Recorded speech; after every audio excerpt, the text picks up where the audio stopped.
NXT Heatwave is this upcoming Sunday, and I'm going to be going over all the matches and my predictions for what's going to happen on NXT Heatwave. First, we start off with a pre-show match between Ariana Grace, Carmen Petrovich, Jacy Jayne, and Jasmine Nix. This match just recently picked up the last episode of NXT.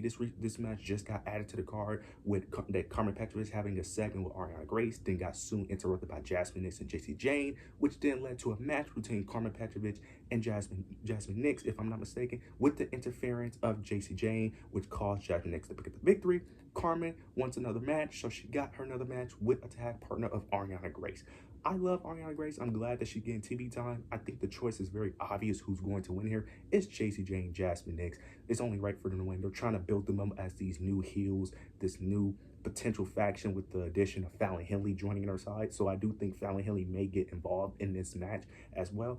Or maybe after the match, she just teams up with them and officially become a new faction. So it only makes sense for Jacy Jayne, Jasmine Nix to pick the victory. Next, we got the NXT Tag Team titles on the line between Chase U, Andre Chase, Duke Hudson versus Nathan Action. Now, both teams are playing a story of potential breaks up or friction in the tag teams. You got Nathan Action having friction because Nathan is too focused on being a singles competitor, focused on not the tag team titles, while Axiom is purely focused on the tag team titles, so he's kind of losing trust in Nathan. While Chase U, they're having friction because of the last episode of NXT. They figured out that they didn't beat the OC clean and that Ridge Holland got involved in their match, and they end up telling him that he needs to stay away from ringside during the match. Now, I have Nathan Action picking up the victory here. I don't think it makes sense for Chase U to win. I think Nathan Action retain, but Ridge Holland will interfere in the match. I think with Ridge Holland being barred from ringside by Chase U, I think he's going to come out there and interfere in the match. Now, there's a potential heel turn that could happen with Ridge Holland and Duke Hudson, because Duke Hudson and Ridge Holland, they knew about the shenanigans they was pulling, but Duke Hudson didn't tell them until the last recent episode of NXT. So Duke Hudson could potentially turn heel here. I don't know if they do that yet, but I do think Ridge Holland will interfere in the match, costing Chase U the NXT Tag Team title. So I have Nathan Action retaining their NXT Tag Team titles. Next, we got Sol Ruca versus Kalani Jordan. This should be a banger of a match. I love these two women in the ring. These two women are amazing. This one is kind of obvious, even though as over as Sol Ruca is, it only makes sense for Kalani to pick up the victory here, because it makes no sense for Sol Ruca to pick up the victory to win an NXT North American Women's Championship this early. Because if they wanted to pull the trigger on Sol Ruca, they could have just done a ladder match. They could have just had her win in the ladder match the month prior instead of waiting a month later. So Kalani Jordan is obviously going to pick up the victory here. Now, I don't know how Kalani is going to win because they're both baby faces, and I'm assuming they want to protect Sol Ruca, so there probably will be some interferences. Now, the problem with this is there's no heels that really have an issue with either one of them. So it may just be some weird heel that comes out like Wendy Chu or something that just distracts one of them, and then Kalani would just pick up the victory from there. Because I just don't see how Kalani would just pick up an easy victory cleanly here.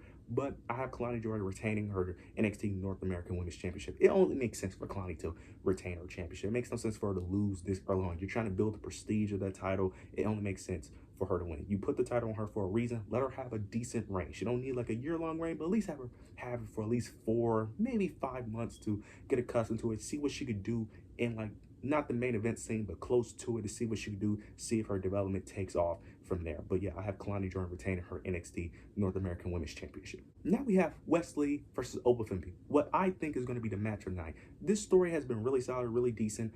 They're telling the story of who is the greatest North American champion of all time. Wesley is trying to prove himself that he can win that championship back, to prove that he's better than Oba Femi, prove that no matter how many times he falls, he always gets back up. Oba Femi is trying to do the opposite. He's trying to make sure Wesley stays down, and the stipulation is basically that if Oba Femi wins, he can never go after that North American Championship ever again as long as he's holding it. I love that stipulation as well. This one is also obvious, but I like the stakes that are in this match. Oba Femi is closing it. It makes no sense for Wesley to win, and I love Wesley. I would love Wesley to have another run, but it only makes sense for Oba to win. It only makes sense. Oba is holding that championship for a year plus. I don't know how he loses that belt, in my opinion. The only way I see him losing is if it's some type of fatal 4-way, or if he just vacates the title. There's no way Obafemi is losing in a one-on-one match. It's just no way. He's just not losing. He's going to have a very long reign with this, and I'm not mad at it because Obafemi is just that damn good. So Obafemi will retain. Unfortunately for Wesley, he will lose. Now, I don't know what's the plan with Wesley after this because he kind of has done everything outside of winning the NXT championship, but I don't see that anytime soon because you got Trick Williams. So you could put him on the main roster, if I'm being honest. You could easily put him on the main roster, have him be on the main roster, kind of replace that Ricochet spot to a degree. I think he has a higher upside than Ricochet, but you could have him be in that Ricochet spot, to be honest. But who knows? But I have Overeem retaining his North American Championship. It only makes sense for him to retain. He is not losing that championship anytime soon. Now we got what I think is the best thing on NXT television. Lola Vice versus Roxanne Perez. This has been very interesting because this feud has just recently started like a week or two ago. It has been picking up as of recently. Lola Vice has been doing some really good work, same as Roxanne Perez. This is a very interesting dynamic because it's heel versus heel. So I'm very interested to see how the crowd will react in this match, who they're going to turn on, who they're going to root for. So it's very interesting. Now, in the promo that they had last week, the crowd was more over with Lola than they were Roxanne.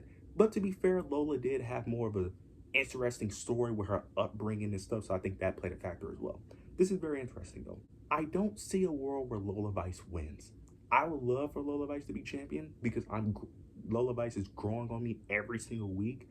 I just don't see where that happens. I think Roxanne will retain our championship. The story has been great.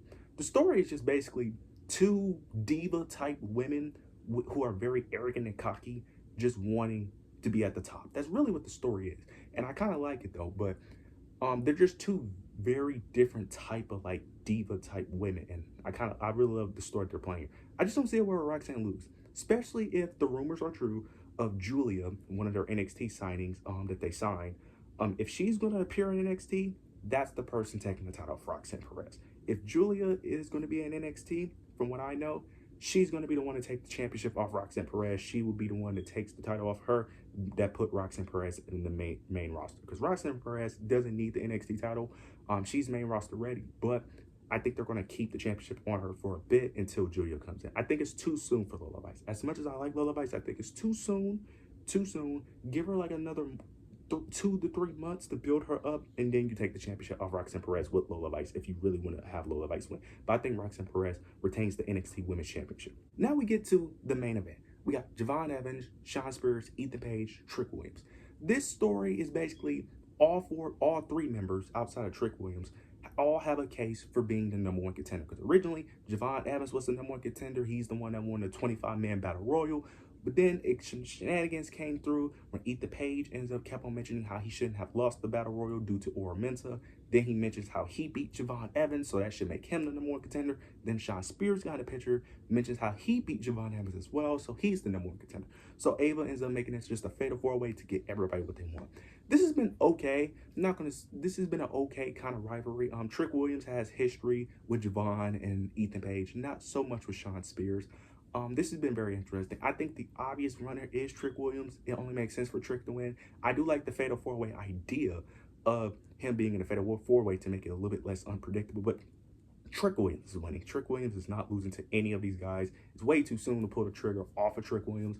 I like Javon Evans. I'm expecting high expectations from him because he's bouncy. He's just bouncy, bro. He's just bouncy, very agile, super crazy in the ring. I love his high-flying moves, man. I'm expecting a lot from Javon Evans. He's still very green, but he is amazing in the ring, though.